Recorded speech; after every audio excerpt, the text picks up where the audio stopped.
যাই হোক, আলাপে আসি। আগে একটা ভিডিও দেখে আলাপ আসি, ওই ভিডিও নিয়েই আলাপ। আসেন দেখেন। বিমানবন্দরে নামলেন, তার ছবি দিলেন, কার সাথে কথা বললেন তার ছবি দিলেন, কিন্তু মায়ের সাথে দেখা হলো, মায়ের ছবিটা কেন দিলেন না? কথা বলেন ঠিক কি না? জাতি জানতে চায় কেন লুকোচুরি করা হচ্ছে, 16 কোটি মানুষের মধ্যে কেন বিভেদ সৃষ্টি করা হচ্ছে, কেন সত্যকে আড়াল করা হচ্ছে, কাকে খুশি করার জন্য? কথা বলেন ঠিক কি না? এদেশের মানুষকে বিভ্রান্ত করার জন্য মিথ্যা লুকোচুরি করবেন না।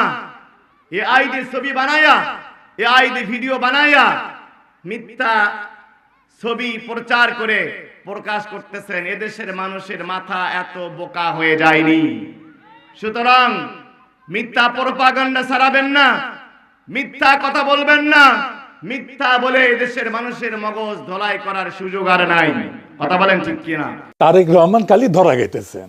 তারেক রহমান যদি নিজে নিজে বুঝে কথা বলে তাহলে নিজের বেকুবিতে ধরা গেতেছেন, আর যদি উনি কারো বুদ্ধি শূন্য কথা বলেন তাহলে উনারা গাড্ডায় ফেলতেছে তার আশেপাশের লোকেরা। আগের বার খালেদা জিয়ার শাসন আমলে যা হয়েছিল, আশেপাশের লোকেরা গাড্ডায় ফেলছিল, এবার তাই হইতেছে। নিতান্তই স্বল্প বুদ্ধির বেকুবেরা উনারা ধুর পটাইতেছে।